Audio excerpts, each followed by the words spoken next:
Imagine standing in the heart of ancient Rome on a sweltering summer day, August 10th, 258 AD.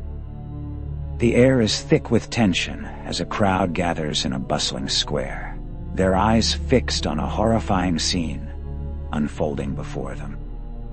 Soldiers drag a man, barely 30 years old, into the center of a circle of onlookers, some curious, others visibly shaken. His wrists are bound in heavy chains, yet his face betrays no hint of fear. Instead, there's an eerie calm in his expression, almost as if he's at peace. At the center of the square looms a terrifying instrument of death, a massive iron grill suspended over a bed of glowing embers. The soldiers rip off the man's clothes, force him onto the searing metal, and tie his limbs tight so he can't move. The heat is unbearable even from a distance, and as the embers are stoked, the grill begins to glow a menacing red. The sickening smell of burning flesh fills the air. The crowd braces for screams of agony, desperate pleas for mercy.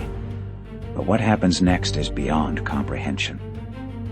This man doesn't cry out.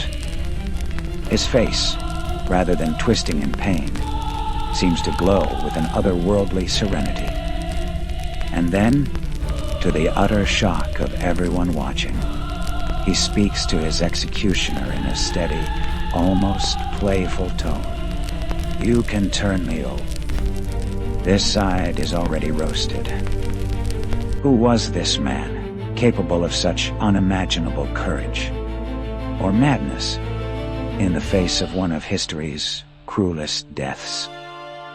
His name was Lawrence of Huesca, a deacon of the Church of Rome, and his story would echo through the ages as one of Christianity's most revered martyrs.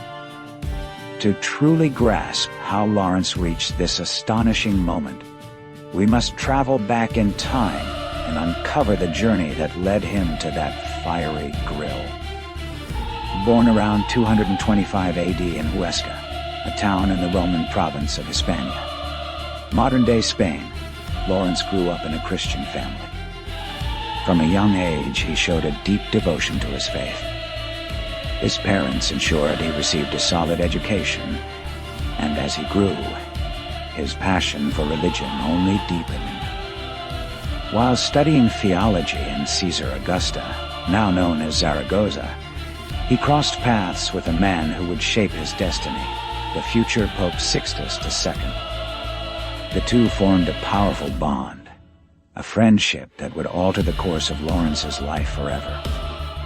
When Sixtus was called to Rome, Lawrence followed, eager to serve alongside his mentor.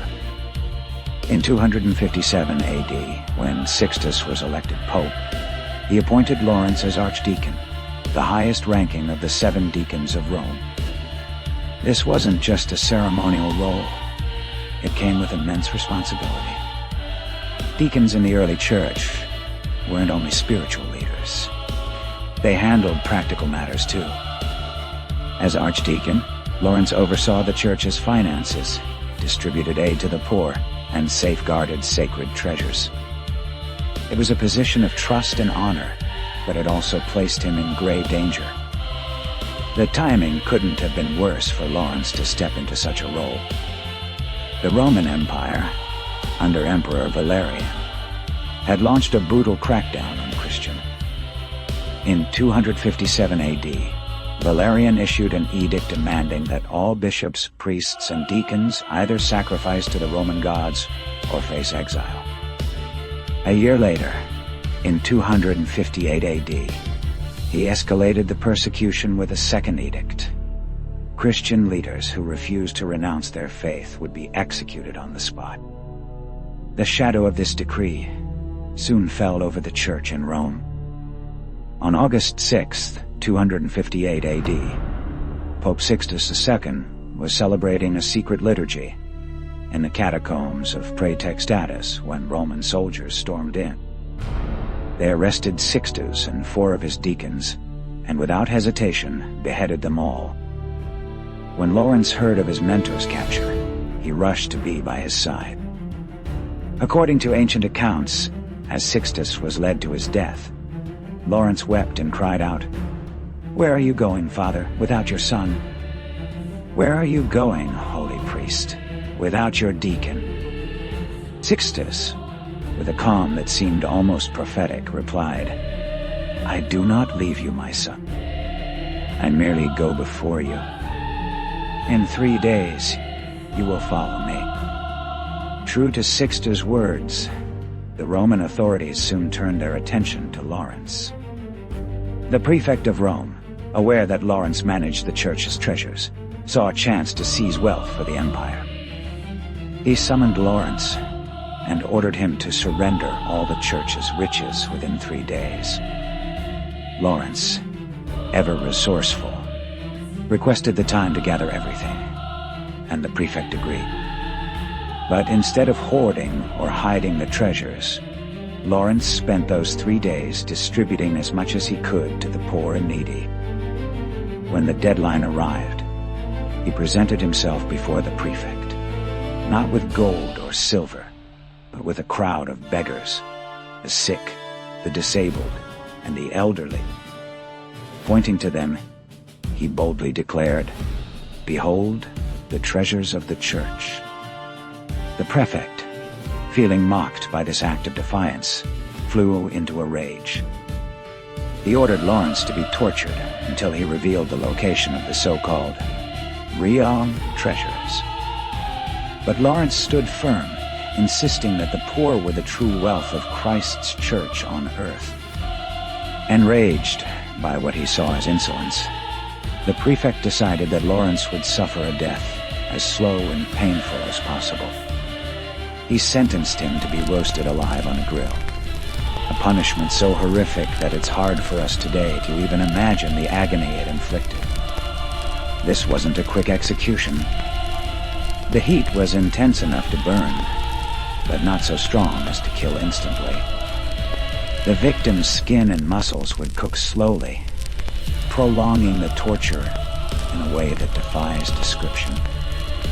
And yet, it was during this unimaginable suffering that Lawrence spoke the words that would become legendary.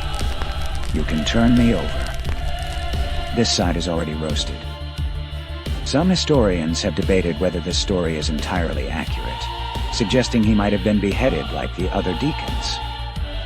But the image of Lawrence on the grill, calm and even humorous in the face of such a brutal death, has captured the hearts and minds of Christians for centuries. Tradition holds that as he endured this torment, Lawrence didn't just focus on his own pain. He prayed, not only for himself but for the city of Rome to turn to faith. Witnesses claimed his face shone with an unearthly light, and instead of the stench of burning flesh, a sweet fragrance filled the air.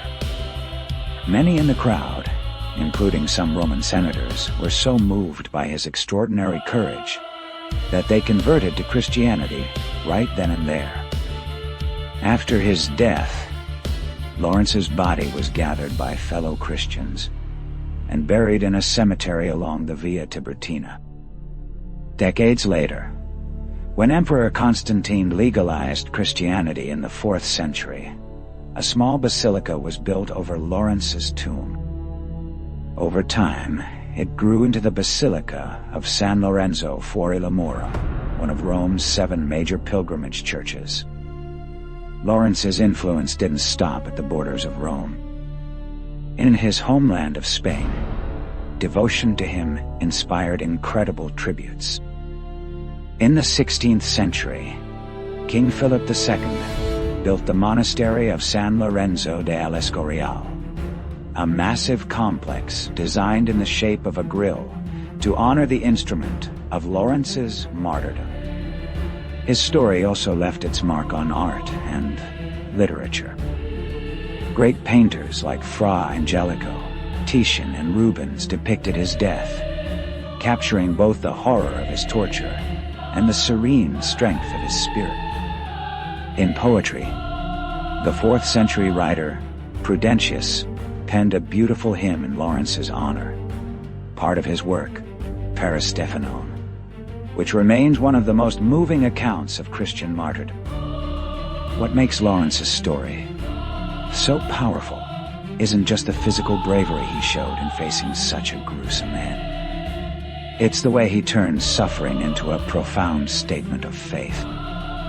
By declaring the poor to be the true treasures of the church, he laid down a principle that still resonates today. Real wealth isn't found in gold or silver, but in caring for those who need it most. And then there's that unforgettable line he spoke on the grill. "You can turn me over." This side is already roasted. It's not just courage. It's a sense of humor that seems almost impossible to fathom.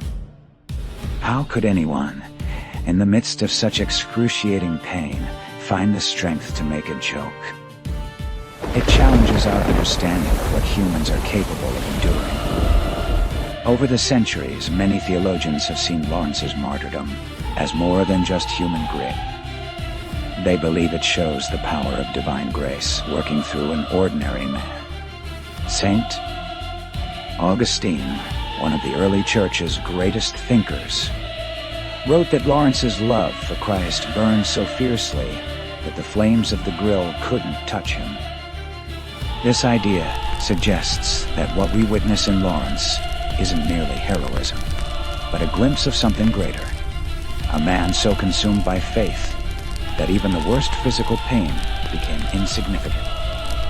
Whether you see his story through a spiritual lens or not, there's no denying that it strikes a deep chord within us. His name lives on, not just in churches or art, but in the very language we use.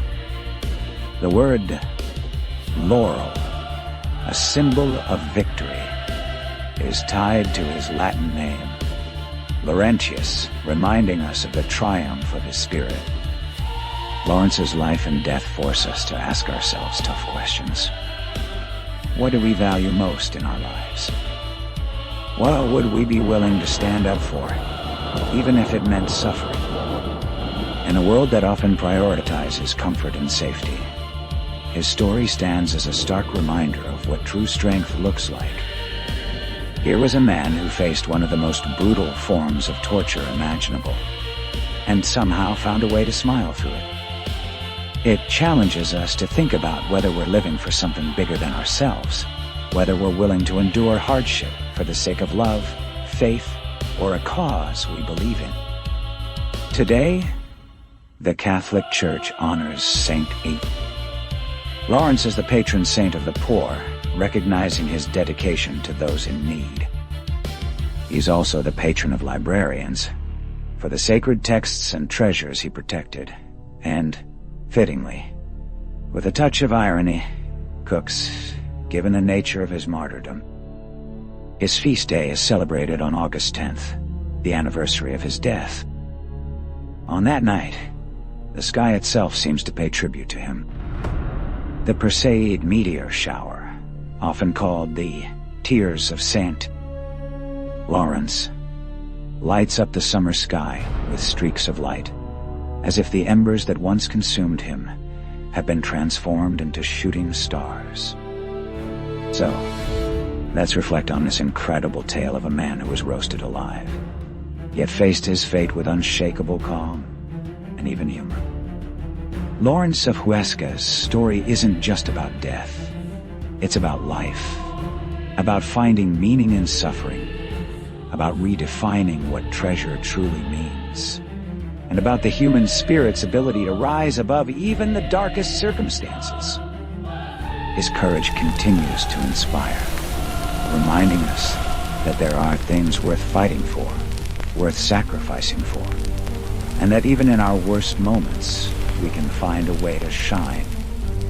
Whether you're drawn to his story for its faith, its bravery, or its sheer defiance of pain, one thing is clear. Lawrence's light still burns bright, nearly 2,000 years later, guiding us to look beyond ourselves and towards something greater.